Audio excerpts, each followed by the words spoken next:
ओम शनैः शनैश्चराय नमः। प्रिय श्रोताओं, आप सभी का हमारे चैनल में हार्दिक स्वागत है। आप सभी का दिन शुभ और मंगलमय हो। आज है शनिवार। शनिवार का दिन भगवान शनिदेव का दिन होता है। भगवान शनिदेव को कर्मों का फल देने वाला और न्याय का देवता माना जाता है। वे मनुष्य को उसके अच्छे और बुरे कर्मों के अनुसार फल देते हैं। शनि देव को न्याय का देवता कहा जाता है। शनि देव को काला तिल, सरसों का तेल और काले रंग की वस्तुएं अर्पित करने की परंपरा है।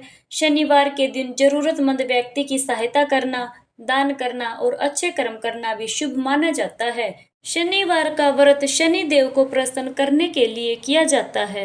आइए अब शनिवार के दिन सुनिए शनि देवता की संपूर्ण कथा। एक बार एक ब्राह्मण देवता थे। उन्हें सपने में नीली घोड़ी पर सवार एक नीले कपड़े पहने व्यक्ति दिखाई दिया, जिसने कहा, हे ब्राह्मण देवता, मैं तेरे लगूंगा। यह सुनकर ब्राह्मण देवता घबराकर उठ बैठे। अगले दिन फिर यही सपना उन्हें दोबारा आया। अब तो लगातार यह सपना ब्राह्मण देवता को रोज रोज दिखाई देने लगा, जिससे वह परेशान हो गए और मारे चिंता के वह दुबले होने लगे। उनकी पत्नी ने उनसे कारण पूछा। उन्होंने अपने सपने के बारे में बताया। ब्राह्मणी बोली, वे अवश्य ही शनि महाराज होंगे। अब की बार दिखे तो कह देना, लग जाओ, पर सवा पहर से ज्यादा मत लगना। उस दिन सपना आने पर ब्राह्मण देवता ने कहा, लग तो जाओ, लेकिन कितने समय के लिए लगोगे? तब शनिदेव जी बोले, 7 वर्ष का लगूंगा। ब्राह्मण देवता ने कहा, क्षमा कीजिए महाराज, इतना भारी तो मुझसे झेला नहीं जाएगा। तब शनिदेव बोले, तो 5 वर्ष का लग जाऊं? ब्राह्मण देवता बोले, यह भी मेरे लिए ज्यादा है शनिदेव। शनिदेव बोले, तो 2.5 साल का लग जाऊं? ब्राह्मण देवता ने मना कर दिया। अब की बार शनिदेव कहने लगे, सवा पहर का तो लगूंगा ही लगूंगा, इतना तो कोढ़ी कलंगी भिखारी के भी लग जाता हूँ। तब ब्राह्मण देवता ने कहा, ठीक है शनिदेव।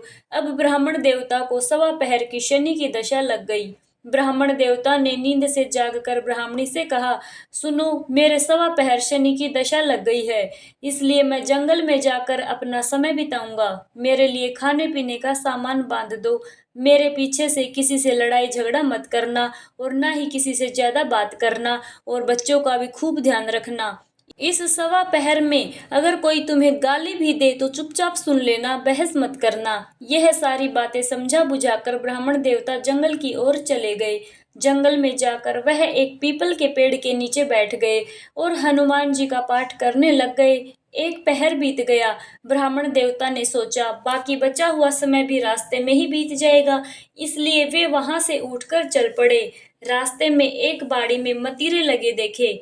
माली से एक मतीरा खरीदा, पोटली में बांधा और आगे बढ़ गए। आगे जाकर एक आदमी मिला, जो कि वास्तव में शनिदेव ही थे। ब्राह्मण से पूछा, पोटली में क्या है? तो उसने कहा, मतीरा है। शनिदेव, जो एक साधारण व्यक्ति के रूप में थे, वे बोले, दिखाओ। ब्राह्मण ने पोटली खोली तो उसमें मतीरे की जगह राजकुमार का कटा हुआ खून से लथपथ सिर दिखाई दिया। यह देखकर ब्राह्मण देवता तो घबरा गए। शनिदेव ब्राह्मण देवता को राजा के पास ले गए और कहा, हे राजन, इस ब्राह्मण ने तो राजकुमार की हत्या कर दी है। इसके पास पोटली में राजकुमार का ही सिर है। राजा ने कहा, मैं यह नहीं देख सकता, इस ब्राह्मण को सूली पर चढ़ा दो। इधर पूरे राजमहल में इकलौते राजकुमार की हत्या का दुखद समाचार फैल गया और हाहाकार मच गया। ब्राह्मण देवता को सूली पर चढ़ाने से पहले पूछा गया कि अगर कोई आखिरी इच्छा हो तो वह भी बताए। ब्राह्मण देवता ने सोचा, किसी न किसी तरह सवा पहर तो पूरा करना ही पड़ेगा। उन्होंने कहा, वह रोज बालाजी की कथा सुनते हैं, मरने से पहले अंतिम बार बालाजी की ही कथा सुनना चाहते हैं। तब ब्राह्मण देवता को कथा सुनाने का प्रबंध किया गया। कथा कहते कहते सवा पहर बीत गया। शनि की दशा टल गई और दशा टलते ही राजकुमार शिकार खेलकर राजमहल की ओर लौटता हुआ दिखाई दिया। राजकुमार को इस तरह स्वस्थ आता देखकर राजा हैरान और बहुत प्रसन्न हुआ, लेकिन अगले ही क्षण राजा को एहसास हुआ कि उसने तो एक ब्राह्मण को सूली पर चढ़ाने का आदेश दे दिया है। वह ब्राह्मण तो निर्दोष है और किसी ब्राह्मण की हत्या का उस पर पाप लगेगा, दोष लगेगा। यह सोचकर राजा घबरा गया और उसने तुरंत घुड़सवारों को, सैनिकों को ब्राह्मणों को आदर सहित वापस ले आने के लिए भेजा। अब ब्राह्मण देवता को सूली से उतारकर राज दरबार में लाया गया तो राजा ने उनसे क्षमा मांगी और पोटली दिखाने के लिए कहा। अब की बार ब्राह्मण देवता ने पोटली खोली तो उसमें मतीरा था। राजा ने इन सब के बारे में पूछा तो ब्राह्मण देवता ने बताया, हे राजन, मुझे सवा पहर की शनिचर की दशा लगी थी और इसी कारण यह सारा तमाशा हुआ। राजा ने पूछा, हे ब्राह्मण देवता, यह दशा कैसे टलती है? तब ब्राह्मण देवता ने कहा, राजा, या सेठ के लगे तो काला हाथी या घोड़ा दान करें, गरीब के लगे तो पीपल की पूजा करें, शनि देव की कहानी सुने, तिल का तेल और काला उड़द का दान करें, काले कुत्ते को तेल से चुपड़ी रोटी खिलाएं। राजा ने ब्राह्मण देवता को मतीरा वापस दे दिया। घर जाकर ब्राह्मण देवता ने मतीरा काटा तो उसमें बीज की जगह हीरे मोती निकले। यह देखकर ब्राह्मणी ने पूछा, ये कहाँ से लाए? आप तो कह रहे थे कि शनि की दशा लगी है। ब्राह्मण देवता ने बताया, भाग्यवान, जब दशा लगी थी तो यही मतीरा राजकुमार का सिर बन गया था। उतरती दशा के शनिदेव जी निहाल कर गए हमें। हे शनिदेव, जैसे ब्राह्मण के शनि की दशा लगी वैसे किसी को ना लगे। आप सब पर अपनी कृपा करें। सभी प्रेम से बोलिए शनिदेव भगवान की जय। प्रिय श्रोताओं, तो यह थी शनिदेव की 7.5 की कथा। अब सुनिए शनिवार व्रत की मुख्य कथा। पौराणिक कथा के अनुसार सभी नवग्रह सूर्य, चंद्र, मंगल, बुध, बृहस्पति, शुक्र, शनि, राहु और केतु, इनमें आपस में विवाद छिड़ गया। इन सब में सबसे बड़ा कौन है? सभी आपस में विवाद करने लगे, लेकिन कोई निर्णय नहीं निकला। वे देवराज इंद्र के पास पहुंचे, लेकिन इन सबको साथ देखकर इंद्रदेव घबरा गए। फिर उन्होंने निर्णय करने में अपनी असमर्थता जताई, परंतु उन्होंने यह भी कहा, इस समय पृथ्वी पर राजा विक्रमादित्य का राज है, जो कि अति न्यायप्रिय हैं। वे ही इसका निर्णय कर सकते हैं। तब सभी ग्रह एक साथ राजा विक्रमादित्य के पास पहुंचे और अपना विवाद बताया, साथ ही निर्णय करने के लिए भी कहा। राजा विक्रमादित्य इस समस्या से चिंतित थे, क्योंकि वे जानते थे कि जिस किसी को भी छोटा बताया जाएगा वही क्रोधित हो उठेगा। तब राजा को एक उपाय सूझा।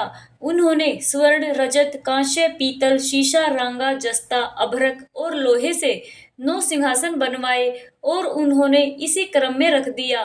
फिर उन सब से निवेदन किया कि आप सभी अपने अपने सिंहासन पर स्थान ग्रहण करिए। जो भी अंतिम सिंहासन पर बैठेगा वही सबसे छोटा होगा। इसके अनुसार लौह सिंहासन सबसे बाद में होने के कारण शनि देव सबसे बाद में बैठे तो वही सबसे छोटे कहलाए। अब शनि देव को लगा कि राजा ने ऐसा जानबूझकर किया है, तो वह क्रोध में जाकर राजा विक्रमादित्य से बोले, राजा, तू मुझे नहीं जानता।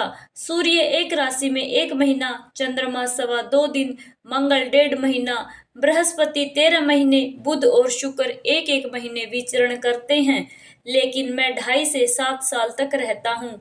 बड़े बड़ों का मैंने विनाश किया है। श्री राम की 7.5 आई तो उन्हें वनवास हो गया।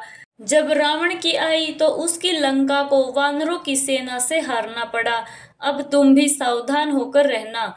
ऐसा कहकर कुपित हुए शनि देव जी वहां से चले गए और तब अन्य ग्रह भी खुशी खुशी चले गए। कुछ समय बाद राजा की 7.5 आई। तब शनि देव घोड़ों के सौदागर बनकर वहां आए। उनके पास बहुत सारे बढ़िया घोड़े थे। राजा ने यह समाचार सुनकर अपने अश्वपाल को अच्छे घोड़े खरीदने की आज्ञा दी। उसने कई अच्छे घोड़े खरीदे और एक सर्वोत्तम घोड़े को राजा की सवारी करने दिया। अब जैसे ही राजा उस घोड़े पर सवार हुए, वह घोड़ा सरपट वन की ओर भागा और घने जंगल में पहुंचकर वह अंतर्ध्यान हो गया। अब राजा भूख प्यास से भटकते रहे। तब एक ग्वाले ने उन्हें पानी पिलाया। राजा ने प्रसन्न होकर उसे अपनी अंगूठी दी और वह अंगूठी देकर राजा अपने नगर को चल पड़े।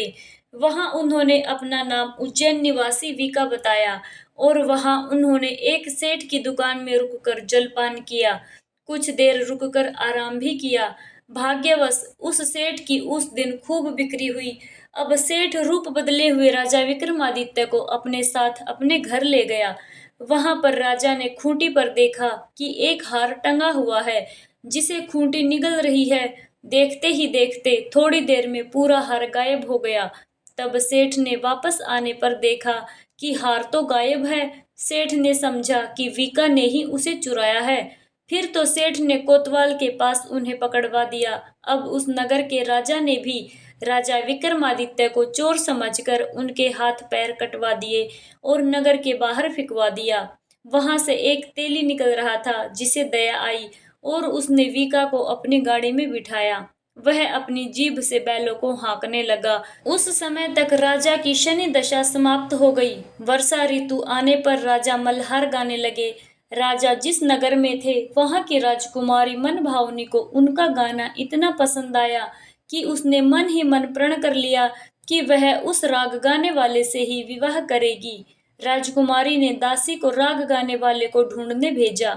तब दासी ने बताया कि वह तो एक चौरंगिया अर्थात अपाहिज है, परंतु राजकुमारी नहीं मानी। अगले ही दिन वह भूख प्यास त्याग कर अनशन पर बैठ गई कि विवाह करूंगी तो उसी से करूंगी। बहुत समझाने पर भी जब राजकुमारी नहीं मानी तो राजा ने उस तेली के घर बुलावा भेजा और विवाह की तैयारी करने को कहा। फिर तो उसका विवाह राजकुमारी से हो गया। तब एक दिन सोते हुए स्वप्न में शनिदेव ने राजा को दर्शन देकर कहा, हे राजन, देखा तुमने मुझे छोटा बताकर कितना दुख झेला है। तब राजा ने उनसे क्षमा प्रार्थना की और कहा, हे शनिदेव, जैसा दुख मुझे दिया है किसी और को मत देना। तब शनिदेव मान गए और कहा, जो मेरी कथा और व्रत करेगा उसे मेरी दशा में कभी कोई दुख नहीं होगा। जो व्यक्ति रोज मेरा ध्यान करेगा, चींटियों को आटा डालेगा, उसकी सारी मनोकामनाएं पूर्ण होंगी। और ऐसा कहकर शनिदेव ने राजा को हाथ पैर वापस कर दिए। इधर प्रातःकाल आंख खुलने पर राजकुमारी ने जब देखा तो वह बड़ी आश्चर्यचकित हुई। तब वीका अर्थात राजा विक्रमादित्य ने राजकुमारी को बताया कि वह उज्जैन के राजा विक्रमादित्य हैं। यह बात सुनकर राजकुमारी अत्यंत प्रसन्न हुई। प्रातःकाल राजकुमारी से उसकी सखियों ने पूछा तो उसने अपने पति का सारा वृतांत कह सुनाया। तब सबने प्रसन्नता प्रकट की और कहा कि ईश्वर ने आपकी मनोकामना पूर्ण कर दी। जब उस सेठ ने यह बात सुनी कि वह तो राजा विक्रमादित्य हैं, तो वह दौड़कर राजा विक्रमादित्य के पास आया और राजा विक्रमादित्य के पैरों में गिरकर क्षमा मांगने लग गया कि आप पर मैंने चोरी का झूठा आरोप लगाया, अतः आप मुझको जो चाहे दंड दे सकते हैं, मुझे सब स्वीकार है। राजा कहने लगे कि मुझ पर शनिदेव का कोप था, इसी कारण यह सब दुख प्राप्त हुआ। इसमें तुम्हारा कोई दोष नहीं, तुम अपने घर जाकर अपना कार्य कर सकते हो। सेठ बोला कि मुझे तभी शांति मिलेगी जब आप मेरे घर चलकर प्रीतिपूर्वक भोजन करेंगे। राजा ने कहा, ठीक है, जैसी आपकी इच्छा। सेठ ने अपने घर जाकर अनेक प्रकार के स्वादिष्ट भोजन बनवाए और राजा विक्रमादित्य को प्रीति भोज दिया। जिस समय विक्रमादित्य भोजन कर रहे थे तब सबने एक आश्चर्यजनक घटना देखी। जो खूंटी हार पहले निगल रही थी अब वह हार उगल रही है। जब भोजन समाप्त हो गया तो सेठ ने हाथ जोड़कर बहुत सारी मोहरे राजा को भेंट की और कहा कि मेरे श्री कंवर नाम की एक कन्या है, आप उसका पानी ग्रहण स्वीकार करिए। इसके बाद सेठ ने अपनी कन्या का विवाह राजा विक्रमादित्य के साथ कर दिया और बहुत सारा दान दहेज आदि दिया। इस प्रकार कुछ दिनों तक वहां निवास करने के पश्चात विक्रमादित्य ने शहर के राजा से कहा कि अब मेरी उज्जैन जाने की इच्छा है। फिर कुछ दिन के बाद विदा लेकर राजकुमारी मनभावनी, सेठ की कन्या श्री कंवरी और दोनों जगह के दहेज में प्राप्त अनेक दास दासी रथ और पालकियों सहित राजा विक्रमादित्य उज्जैन की तरफ चल पड़े।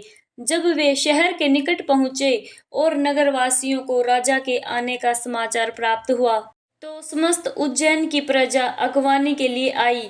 तब बड़ी प्रसन्नता से राजा अपने महल में पधारे। सारे शहर में बड़ा भारी महोत्सव मनाया गया और रात्रि को दीपमाला की गई। दूसरे दिन राजा ने शहर में यह सूचना करवाई कि शनि देवता सभी ग्रहों में सर्वोपरि हैं। मैंने इनको छोटा बताया, इसी से मुझको यह दुख प्राप्त हुआ। इसी कारण सारे शहर में सदा शनि देव की पूजा और कथा होने लगी। राजा और प्रजा अनेक प्रकार के सुख भोगते रहे। जो कोई भी शनि देव की इस कथा को पढ़ता या सुनता है, शनि देव की कृपा से उसके सारे दुख दूर हो जाते हैं और कभी भी साढ़े साती में या ढैया में शनि की महादशा में कष्टों का सामना मनुष्य को नहीं करना पड़ता। बोलिए शनि देव महाराज की जय।